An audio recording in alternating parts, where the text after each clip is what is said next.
जी बिस्मिल्लाह। बिस्मिल्लाहिर्रहमानिर्रहीम।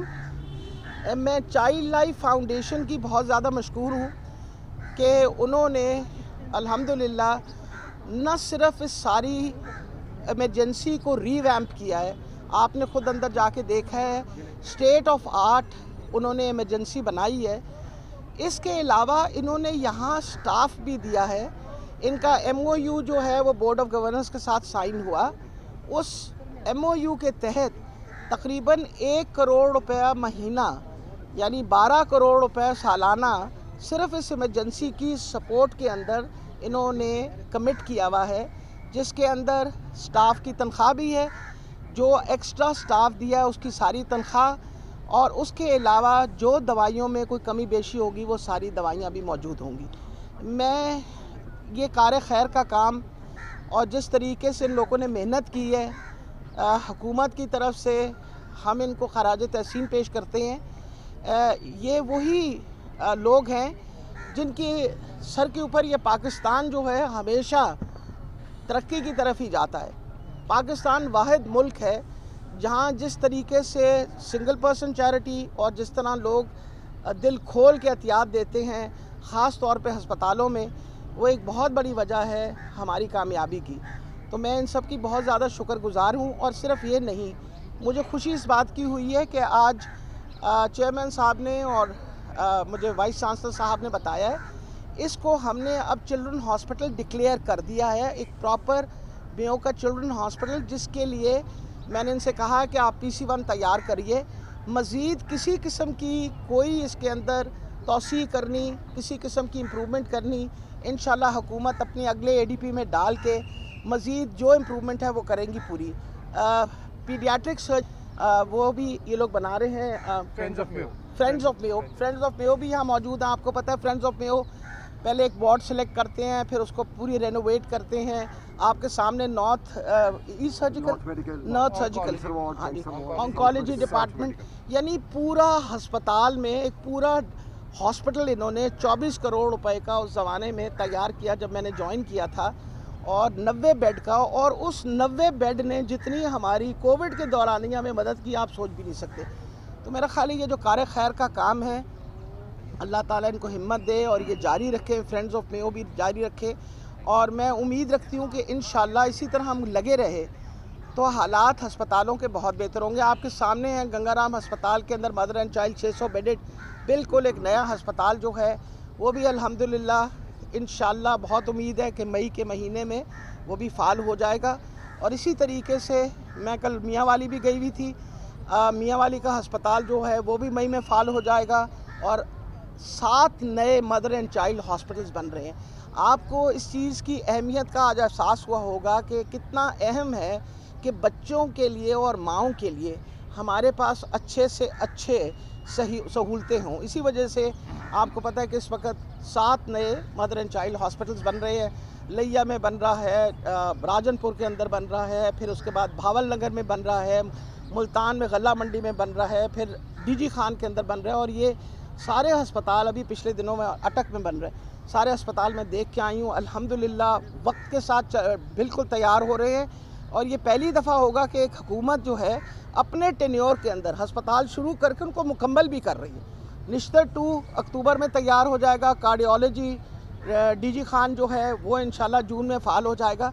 तो ये पहली दफ़ा इस तरह हुआ है, वरना तो हुकूमतें, पिछली हुकूमत ने तो बहुत सारे ईंटों के ढेर लगा दिए थे, ऊपर पट्टियाँ पुट्टियाँ भी लगा के और चले गए थे। उनको भी हम मुकम्मल कर रहे हैं और अपने जो नए प्रोजेक्ट्स हैं उनको भी मुकम्मल कर रहे हैं। तो एक बहुत बड़ी इन्वेस्टमेंट हेल्थ सेक्टर में हुई है। और उसके अलावा आपको पता है सेहत कार्ड जो है उसकी डिस्ट्रीब्यूशन मुसलसल हो रही है। अब तक 65% कवरेज जो है पंजाब की हो चुकी है। 31 मार्च तक इंशाल्लाह इस पंजाब की 3 करोड़ से ज़्यादा फैमिलीज़ जो हैं उन सब की इंश्योरेंस हो जाएगी।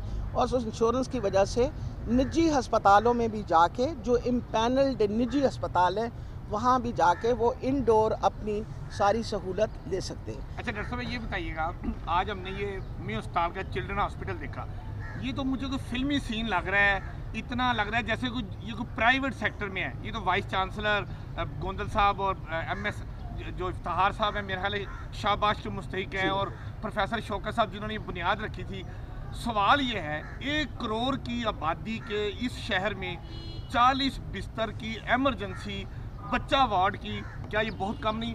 जी आप बिल्कुल सही करें। हमारे पास इस वक्त लाहौर के अंदर ही सिर्फ आपको पता है कि 11 बड़े अस्पताल हैं। हर अस्पताल के अंदर बच्चों की इमरजेंसी है। माँ और बच्चे का जो 600 बेडेड अस्पताल जो है, जिसके अंदर 150 इमरजेंसी बेड्स हैं, वो गंगाराम का तैयार किया गया है। इसी तरीके से मेयो के अलावा आपके लाहौर जनरल हॉस्पिटल में भी आपके पीडियाट्रिक इमरजेंसी है। आपका जिन्ना के अंदर एक बहुत बड़ी पीडियाट्रिक इमरजेंसी है।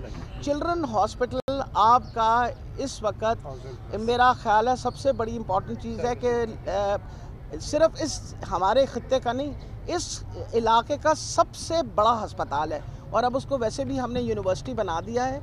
तो उम्मीद है कि जो असल ज़रूरत है माँ और बच्चे की सेहत के बारे में, क्योंकि हम सस्टेनेबल डेवलपमेंट गोल्स के सिग्नेटरी हैं, उस पर हम बाकायदा फोकस करके काम कर रहे हैं। और इंशाल्लाह वो वक्त दूर नहीं है जब हर मरीज़ के लिए ये सहूलत सरकार के अस्पताल में और निजी अस्पतालों में मौजूद होगी कार्ड के ज़रिए। और कोई सवाल? जी, ये जो मनसूबा है पंजाब में, इसको आप रेप्लिकेट कर रही हैं, क्योंकि एमरजेंसी तो ठीक है, लेकिन जो वार्ड के हालात हैं वो इस तरह के नहीं है कोई। ये जो हॉस्पिटल्स है ना, ये आपको पता है बहुत पुराने अस्पताल हैं, 150 साल पुराना अस्पताल है।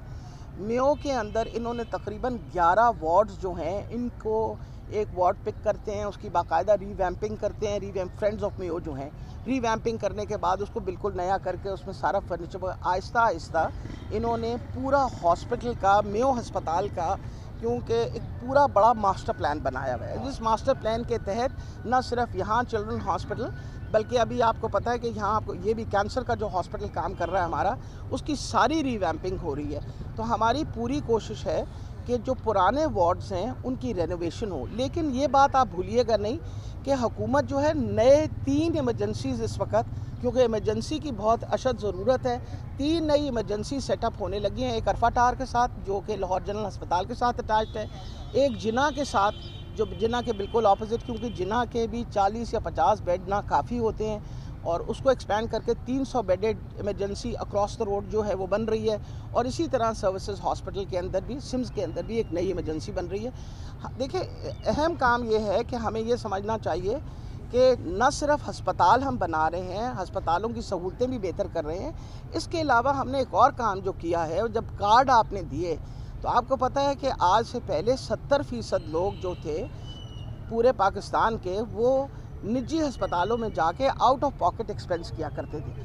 हमने कम से कम वो 10 लाख का कार्ड दे के लोगों के ऊपर जो वो सेहत का इलाज का जो बोझ पड़ता था उसमें कमी ज़रूर आई है। आपको पता है लोग बड़े खुश हैं इस वक्त। कुछ अस्पताल जो निजी अस्पताल हैं जिन्होंने कार्डियक सर्जरीज़ की हैं, वो मेरा ख्याल है 500-600 से ज़्यादा तो कार्डियक सर्जरीज़ हो जाएंगी। कहाँ हमारे पास PIC के ऊपर आपको पता है कि साल की लिस्ट थी, अब आहिस्ता आहिस्ता वो वेटिंग लिस्ट जो है वो कम होनी शुरू होगी। तो इंशाल्लाह, क्योंकि इस हुकूमत की टोटल फोकस जो है वो सेहत की सहूलत, एजुकेशन और आपका जो सोशल सपोर्ट प्रोग्राम है, एहसास प्रोग्राम, उसके ऊपर है, ताकि लोगों को हम किसी तरीके से, जब इंसान सेहतमंद हो, पढ़ा लिखा हो, तो उम्मीद है कि इंशाल्लाह वो कौम जो है वो खड़ी हो जाती है और अपने पैरों पे खड़ी होके अपने आप को सपोर्ट कर सकती है। मैडम ये बताइएगा कि आपने वैक्सीनेशन का अमल तेज़ करवाया, रेड कैंपेन चली। इशू ये है कि पहले जब नवाज शरीफ की जाली एंट्री हुई उसके बाद आपने उस पर एक्शन भी लिया। इशू अब भी ये चल रहा है कि लोग मर चुके हैं, उसके बाद उनकी एंट्रियाँ हो रही हैं, तो ये फेक एंट्रियों के ज़रिए डाटा बढ़ाने की कोशिश की जा रही है। इस पर आप क्या कर रही हैं? देखिए, मेरा ख्याल है इतना ज़्यादा विजिलेंस है इसके ऊपर। अगर हम विजिलेंट ना होते तो लोग पकड़े ना जाते, अगर हम विजिलेंट ना होते तो हमें फॉल्स एंट्रीज़ का नहीं पता चलता। ये हमारी विजिलेंस ही है जिसकी वजह से हम फॉल्स एंट्रीज़ भी पकड़ रहे हैं और फॉल्स डेटा भी पकड़ रहे हैं। और जो काम गलत होता है, हमें तो आदत, देखें ना, पहले कभी हुकूमतों ने कोई एक्शन नहीं लिया था गलत कामों का, हम तो भी इमीडिएटली एक्शन लेते हैं और फिर इंसिस्ट करते हैं कि इस चीज़ को रेक्टिफाई करना चाहिए। और मेरा ख्याल है जहाँ तक कोविड का ताल्लुक़ है, मैं बार बार जब भी आती हूँ मेयो में, तो मैं मेयो अस्पताल वालों को, गोंदल साहब को, अपना हमारे चेयरमैन कहाँ हैं वो अपना सॉरी साकिब साहब को, अपना इफ्तिखार साहब को, महमूद शौकत साहब को, हम इतने ज़्यादा शुक्रगुजार हैं। यानी सबसे बड़ी तादाद कोविड के मरीज़ों की अगर संभाली गई तो इस हस्पताल ने संभाली। एक वक्त था जब एक दिन के अंदर 480 मरीज़ यहाँ दाखिल थे और उनमें से कोई तकरीबन 100 जो थे वो वेंटिलेटर्स पे थे। ये इन्हीं की हिम्मत है कि इन लोगों ने संभाले वो मरीज़ और अल्लाह ताला ने हम पे मेहरबानी की, वरना आपके हमसाए मुल्क में आपने देखा था क्या हालात हुए थे। और शुक्र है खुदा का कि इस वक्त वैक्सीनेशन का जो अमल हो रहा है, अगर वैक्सीनेशन का अमल इतना ना अच्छा होता तो ओमिक्रॉन जो बेसिकली बहुत ही ज़्यादा कंटेजियस है और बहुत ज़्यादा इन्फेक्टिस है, उसके हालात शायद मज़ीद ख़राब होते। अभी भी हमारे हस्पतालों के अंदर उस तरह के दाखिले नहीं हुए जिस तरह के पहली वेव और दूसरी वेव में हुए, और लोग प्रोटेक्टेड हैं बहुत हद तक वैक्सीनेशन से। आज ये फरमाइएगा कि इतनी तेज़ी से वैक्सीनेशन का अमल जारी है, 50% से ज़्यादा लोगों को वैक्सीनेशन हो चुकी है, क्या समझती हैं क्या वजह है कि अभी भी लोगों का इम्यून सिस्टम डेवलप नहीं हो सका और अभी भी 500 से 1000 केसेस रोज़ रिपोर्ट हो रहे हैं? लेकिन ये मकसद है आपकी आबादी का, कुछ आपको अंदाज़ा है? 22 करोड़ की आबादी है तो हम कहते हैं, खुदा जाने मेरी तरफ से अब 23 करोड़ की हो गई है या 24 करोड़ की। जब आप खुद ही कह रहे हैं 50% वैक्सीनेट हुए हैं तो 50% तो नहीं वैक्सीनेट हुए। अच्छा डॉक्टर साहब ये बताइएगा, आप अस्पताल बना रहे हैं, इमरजेंसियां सवार रहे हैं, सब कुछ कर रहे हैं, हाँ। आपके ख्याल में अस्पताल बनाना बेहतर है या आबादी को कंट्रोल करना बेहतर है? आबादी को कंट्रोल करना सबसे अहम है और उसके ऊपर बाकायदा अब फेडरल गवर्नमेंट एक प्रॉपर प्लान आउट कर रही है कि किस तरीके से हम आबादी के कंट्रोल पे काम करें। बहुत अहम चीज़ समझने की ये है, जब माँ और बच्चे की सेहत के बारे में हम बात करते हैं तो हमेशा याद रखिए कि खान साहब जब स्टंटिंग ऑफ ग्रोथ की बात करते थे ना, तो स्टंटिंग जो है माँ के पेट में 18वें हफ्ते पे शुरू हो जाती है अगर माँ कमज़ोर हो और माँ अनीमिक हो। तो इसलिए अब हमारी पूरी कोशिश है कि एक माँ की एंटीनेटल पीरियड, एक माँ का बच्चे के पैदा होने के बाद उसको बच्चे को माँ को ज़रूर दूध पिलाना चाहिए, क्योंकि अगर हम चाहते हैं कि स्टंटिंग ना हो तो माँ के दूध से बेहतर कोई और ग़ज़ा नहीं है। इन सारी चीज़ों पे हम काम करेंगे और कम से कम 3 साल का वक्फा 2 बच्चों के दरमियान इसलिए ज़रूरी है कि इसी से माँ की सेहत भी बचती है और इसी से बच्चे की सेहत भी बचती है। पैराडोल का जो बेटा देखो मैडम और दूसरा जो है फेडरल गवर्नमेंट उसकी कीमत बढ़ा रही है, टैबलेट की कीमत है वो 2 से 3 रुपये की जा रही है, तो ये क्या गरीबी? मेरा ख्याल है जहाँ तक पैनाडोल का ताल्लुक है, पैनाडोल JSK की पैरासिटामोल है। पैरासिटामोल की डिफरेंट प्रेपरेशंस जिनका एक्चुअली वही असर होता है जेनेरिक, वो भी बहुत सारे अवेलेबल है। हमेशा आपको पता है कि हम बतौर कौम जब खुदा न खास्ता कोई वक्त आता है उन चीज़ों को होल्ड करना शुरू कर देते हैं जिस पे पैसे बनाए जा सकते हैं। हम इस वक्त बहुत ज़्यादा विजिलेंट हुए में हैं, बाकायदा फ़ाइन कर रहे हैं, उन दुकानों के ऊपर एक्शन ले रहे हैं जो दुकानें जो हैं, क्योंकि हमने इंश्योर किया कि हर दुकान पे रोज़ाना की पैरासिटामोल की सप्लाई मौजूद होनी चाहिए। सरकारी अस्पतालों के अंदर हमारे पास इस वक्त करोड़ों के हिसाब से पैरासिटामोल और पैनाडोल अवेलेबल है। ये तो आप किसी मैडम आपने हेल्थ कार्ड का इनिशिएटिव लिया है, इस तरफ हम देख रहे हैं कि अद्वियात की कीमतें जो है वो बढ़ती जा रही हैं। अभी पीछे शुगर की अद्वियात की कीमतें बढ़ाई गई, कैंसर की अद्वियात का काफ़ी इशू है, तो इनके कंट्रोल के लिए क्यों? देखिए मेरा ख्याल है सबसे बड़ी बात आप समझने की ये कोशिश करें कि सारी दुनिया के अंदर महंगाई का जो एक समुंदर है वो पूरी दुनिया में फैला हुआ, ख़ास तौर पे कोविड की वजह से।